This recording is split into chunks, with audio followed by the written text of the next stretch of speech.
میرے نبی ہیں، جب ابوا کے پہاڑوں میں پہنچے تو اچانک ہارٹ اٹیک سے حضرت آمنہ 25 سال کی عمر میں انتقال فرما گئیں، اور میرے نبی نے اتنا اس کا غم لیا، 6 سال کا بچہ، میں سن 2000 میں، تم سب بچے بیٹھے ہو، والدین کو اپنی جنت بنا لو، ماں باپ کو اپنی جنت بنا لو، ان کی دعا لے لو۔ میرے نبی نے فرمایا کاش میری ماں زندہ ہوتی۔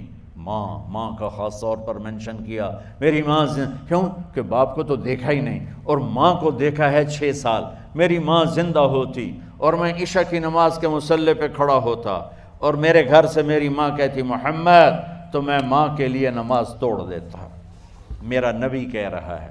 اور جب آپ حج پہ تشریف لے گئے اور ابوا کے میدان سے گزرے جہاں میرے نبی کی والدہ کا انتقال ہوا تھا، اس بات کو 57 سال گزر چکے ہیں۔ 6 برس کی عمر میں مدینہ سے نکلے 3 افراد، میرے نبی کی ماں، میرے نبی کے والد کی باندی ام ایمن، وہ بھی ماں ہیں، انہوں نے بھی دودھ پلایا تھا میرے نبی کو۔ 2 مائیں ہیں، ایک دودھ پلانے والی، ایک پیدا کرنے والی، اور ایک وہاں گیا تھا۔ میرے آنسوں نہیں رکنے کو آ رہے تھے کہ کہاں میرے نبی کی ماں کو اللہ نے اٹھایا، نہ کوئی آسرا، نہ کوئی سہارا، نہ کوئی رشتہ، نہ کوئی جھولی، نہ کوئی چھاؤں، ایسے تنہا یتیم کر دی۔ جب ان کو پتھروں میں دبا کے نیچے اترے، ام ایمن کو سے ہاتھ چھڑا کر بھاگے اور اوپر پہاڑی پہ چڑھ گئے۔ جب ام ایمن پیچھے گئیں تو ام ایمن نے کیا دیکھا کہ ابوا کے پہاڑ بھی رو رہے ہوں گے، آپ ماں کی قبر کو چمٹ کے ایسے اوپر لیٹے ہوئے تھے، قبر کو پکڑا ہوا تھا، اوپر لیٹے ہوئے تھے۔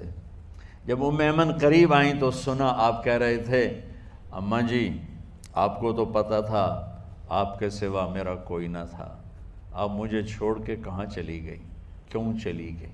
6 سال کا بچہ پہلی موت دیکھ رہا ہے تو ان کو سمجھ میں نہیں آ رہا کہ میری ماں کے ساتھ ہوا کیا ہے۔ ام ایمن نے اٹھانا چاہا، آپ نے اٹھنے سے انکار کر دی۔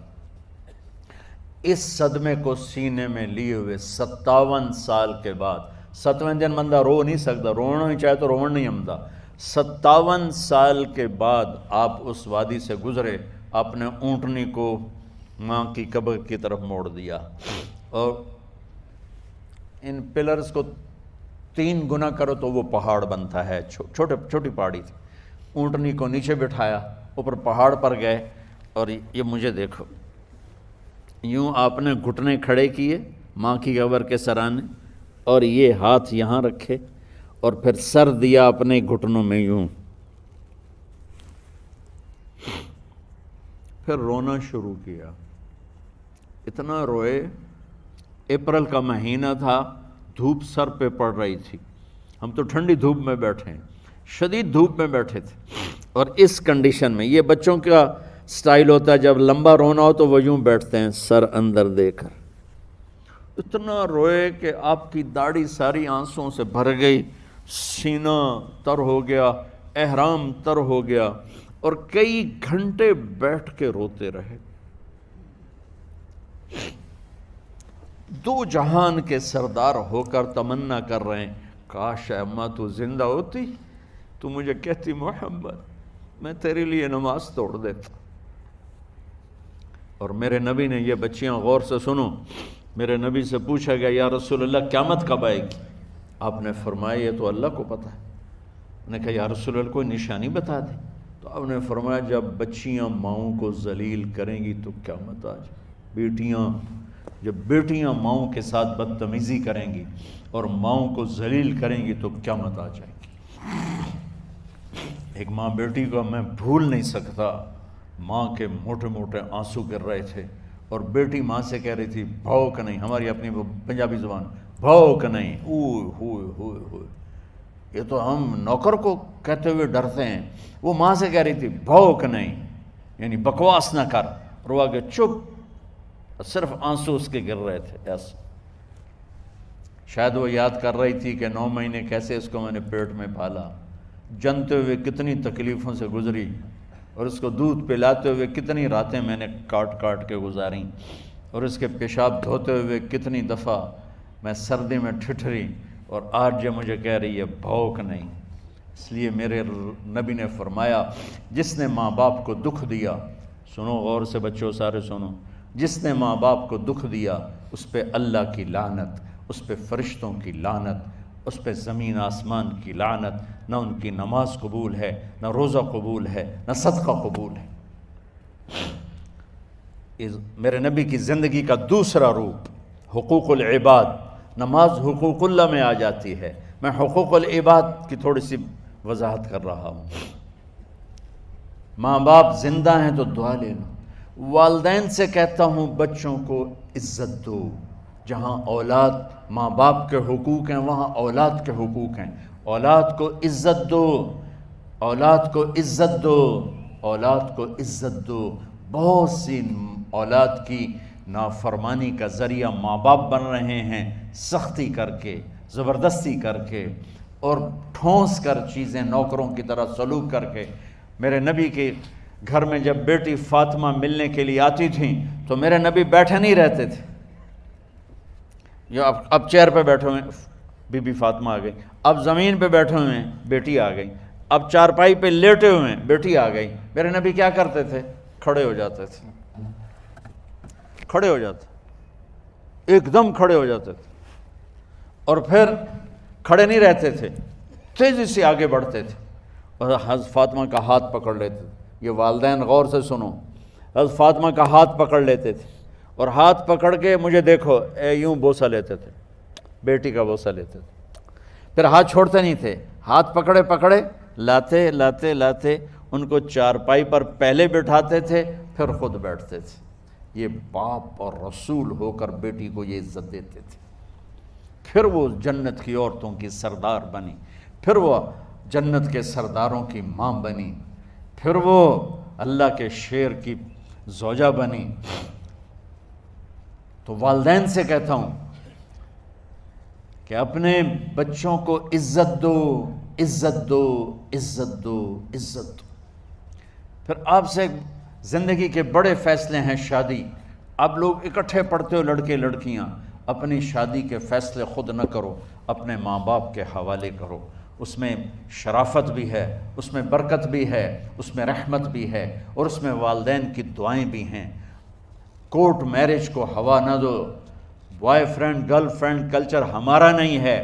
میرے نبی کے طریقے میں مرد اور عورت کا صرف نکاح سے تعلق ہے، اس کے علاوہ سب جہنم کی آگ ہے۔ اور والدین سے کہتا ہوں کہ اپنے بچوں سے پوچھ کے رشتے کرو، زبردستی مت کرو۔ میرا معاشرہ بہت سنگین قسم کے جرم کا شکار ہے، بچوں پہ مسلط کر دیتے ہیں، ایتھے ہی کرنی ہے، جٹاں چی کرنی ہے، بٹاں چی کرنی، پتہ نہیں آئے کتوں جٹ بٹ۔ چلو تم ناراض نہ ہو، راجپوتاں چی کرنی، میں راجپوت ہوں، میں اپنی قوم کو بھی رگڑ دیتا ہوں، راجپوتاں چی کرنی، اگاں کرنی ہی کوئی نہیں۔ یہ ظلم و ستم اولاد پہ مت کرو، اپنی بچی سے پوچھو، اگر بیٹی ہاں کرے تو پھر قدم اٹھاؤ، اگر بیٹی کہہ دے میں نہیں کرنا چاہتی تو وہ نافرمان نہیں ہے۔ اللہ کے واسطے میری سنو، صرف تم نہیں سن رہے ہو، اس کیمرے سے لاکھوں کروڑوں لوگ سن رہے ہیں۔ اگر بیٹا یوں کہہ دے کہ ابا میں نے یہاں شادی نہیں کرنی، میرا جی نہیں چاہتا ہے، تو وہ بیٹا نافرمان نہیں ہے، فرما بردار ہے، اس نے شریعت کا حق استعمال کیا ہے۔ اب ایسا ظلم مت کرو کہ نہیں اتھے ہی کرنی ہے، اتھے گھروں نکل جا۔ زندگی تم نے تو نہیں گزارنی، زندگی تو بچے نے گزارنی۔ میں قربان جاؤں، ایک حدیث سنو پہلے پھر اگلی بات سناتا ہوں۔ ما تزوجت وما زوجت الا بوحی من السماء نزل به جبریل۔ لوگو سنو، میں نے جہاں شادی کی، میں نے جہاں بیٹی کی شادی کی، پہلے آسمان سے جبریل فرشتہ اللہ کا حکم لے کر آیا، پھر میں نے قدم اٹھایا۔ سمجھ گئے میری یہ بات؟ سمجھ گئے سارے؟ اب اگلی سنو۔ حضرت علی فاطمہ کا رشتہ لینے آ گئے اور جبریل ان سے پہلے آ گئے کہ یا رسول اللہ فاطمہ علی کے لیے ہے۔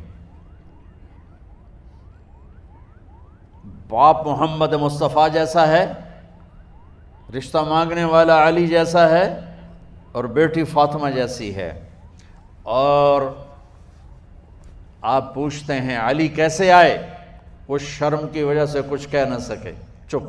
آپ کو تو پتہ تھا، آپ نے فرمایا فاطمہ کے رشتے کے لیے آئے ہو؟ کہا جی۔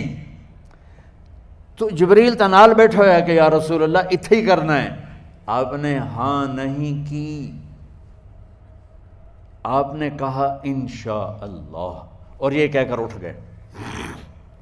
انشاءاللہ نبی کا ہاں ہی ہوتا ہے، لیکن جبریل کے آنے کے باوجود اور اللہ کے کہنے کے باوجود میرے نبی کو بھی پتہ ہے کہ یہ رشتہ یہاں کاتب تقدیر نے لکھ دیا ہے، لیکن امت کو سبق سکھانے کے لیے آپ گھر تشریف لے گئے۔ بیٹی فاطمہ، کہ جی یا رسول اللہ، کہا علی کا رشتہ آیا ہے، میں ہاں کر دوں؟ سبحان اللہ۔ میں اپنے دیہاتی بچیوں پہ مجھے رونا آ گیا کہ جنہیں پتہ ہی نہیں ہوتا سانو کہیں دے نال بندے پہ جانور ہے یا انسان ہے۔ علی جیسا داماد، چلو علی کو چھوڑو، فاطمہ کو چھوڑو، جبریل آیا بیٹھا ہے، جبریل آیا بیٹھا ہے۔ اس کے بعد فاطمہ سے پوچھنے کی کیا بات ہے؟ جبریل آ کر کہہ رہا یا رسول اللہ، اللہ کہہ رہا ہے فاطمہ علی کے لیے ہے اور علی فاطمہ کے لیے ہے، اور پھر آپ کہتے ہیں بیٹی فاطمہ ہاں کر دو۔ ہماری تو آج کی بیٹیاں انکار نہیں کرتی، چپ کر کے گاں ماج طرح بن چھڑ دین کلے نال۔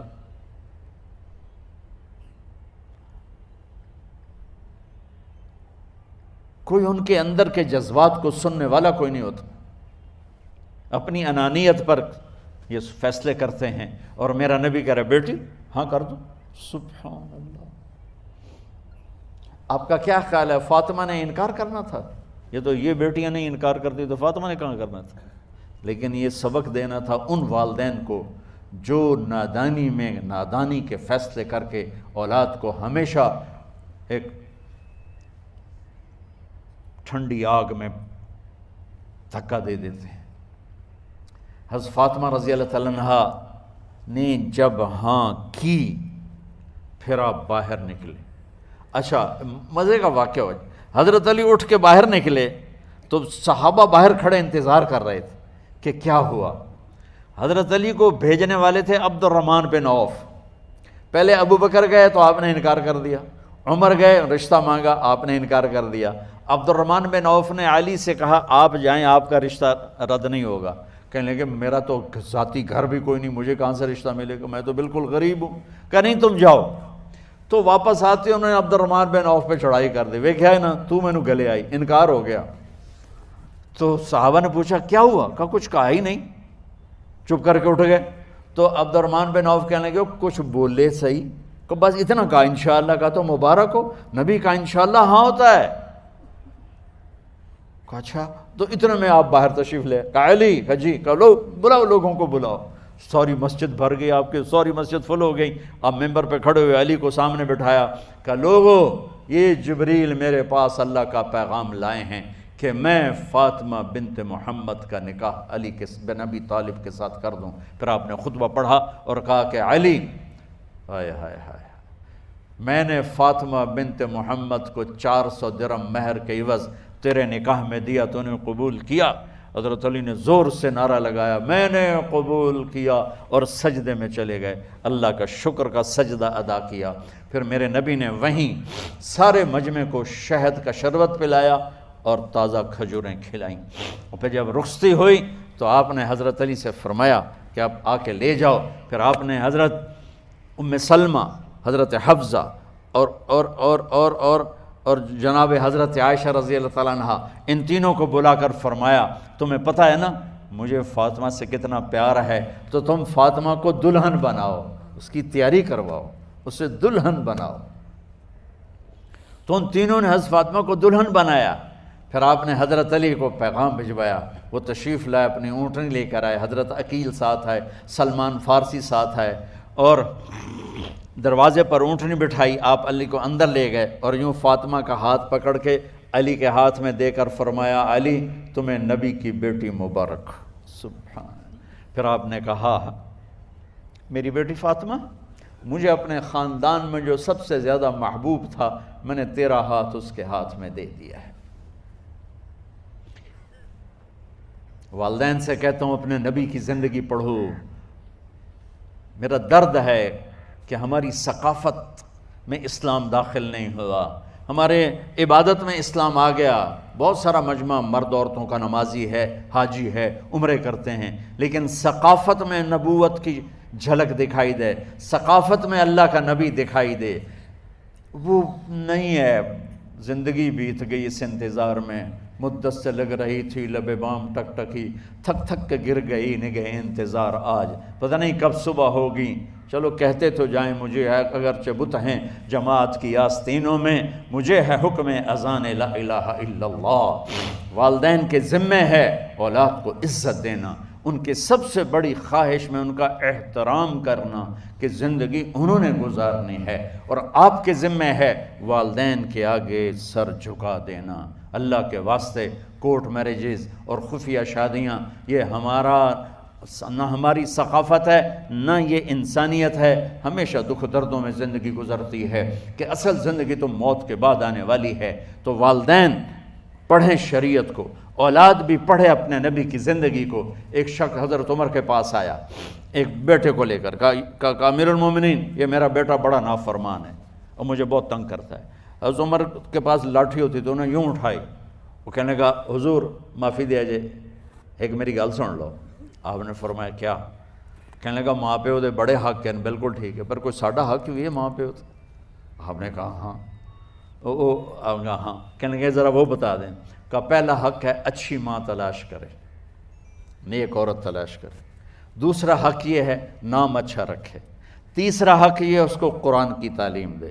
کہا جی پھر سن لو حضرت جی، میرے پیو کو پوچھو اس حبشی عورت نال شادی کر کے مینوں حبشی ماں دیتی، انہوں کوئی عرب ماں ہی نہیں لتی، میرا پہلا حق اس مارا ہے۔ دوسرا سن لو، اس نے میرا نام جولان رکھا ہے، جولان گندگی کے کیڑے کو کہتے کہ اس نے میرا نام جولان رکھا ہے۔ اور تری سن لو، اس آج تے مینوں قرآن دی شکل نہیں وکھائی، حضرت عمر ہوئی سوٹا ہو دے سر تے پھیر دے کہ پہلے تیری مالش کراں پھر ایدی کر سا۔ تو آج کے والدین بھی اپنی اولاد کے بارے میں بہت بہت بہت غافل ہیں، اور اولاد کا بھی حال یہی ہے، چونکہ ماں کیا ہے باپ کیا ہے اولاد کیا ہے یہ شریعت، یہ قرآن بتاتا ہے، یہ میرے نبی کی زندگی بتاتی ہے۔